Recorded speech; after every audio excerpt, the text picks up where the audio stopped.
Hello everyone and welcome to this guide for the score attack against the Rubber Witch.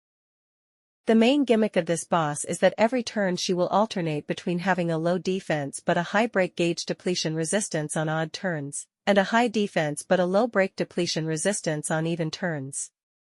You obviously want to break her on the turns where her defense isn't increased, otherwise you will deal low damage, but it can be hard to break on these turns due to her increased break gauge depletion resistance. The solution to this problem is to deplete her break gauge as much as possible during an even turn, and finish breaking during an odd one. The other effect of her ability is to drastically reduce the effect of your barriers, making defenders way worse in this fight. And even if you wanted to use barriers to reduce damage at least a little bit, it's not a really good idea since one of her moves will deal increased damage if any of your characters have a barrier active. Most barriers last for 2 turns and she uses this skill every 2 turns. You can technically make your barriers run out before the next use of this skill if you use a lot of action advance, but it's just safer to not use barriers at all. But if you get the witch under 30% HP, she will use a more powerful single target skill instead of one of her regular single target, and this one doesn't deal more damage if you have a barrier. So if you accidentally get her under this threshold, or if you're forced to do so because you don't deal enough damage, you can try to use a barrier to defend against this skill. Other than that, she can also buff her damage and increase the damage taken by your team, so be careful during these turns.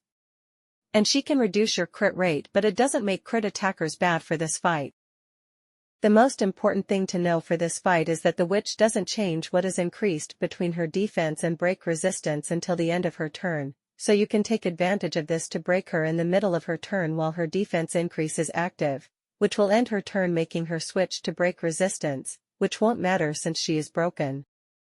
For example, as you can see in this clip, I could break with Madoka right now, but the boss still has her defense increased, so the break would be wasted. I instead wait for her turn to start and use Madoka's special attack between her move. She break easily since the boss haven't switched to her break resistance yet. And since her turn ended when I broke her, she switched to her break resistance and lost her defense increase, allowing Mommy to deal a lot of damage. As long as you do this, her stance switching won't be a big problem.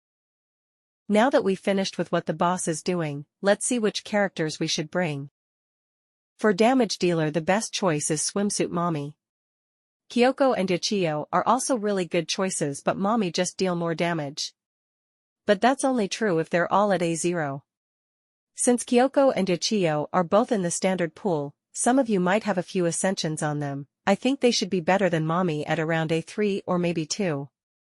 Yachiyo has a slight edge over Kyoko because the boss break bonus is too low for Kyoko to get the damage increase on her special attack. Outside of these 3, Momoko is also a pretty good choice, and everyone else is pretty bad, but you can use Nanika or Asuka as free-to-play options.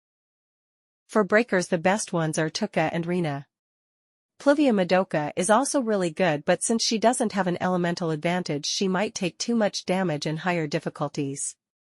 So you can use Karen or Saika, who despite their lower breaking capabilities will be able to tank better since they do have an elemental advantage.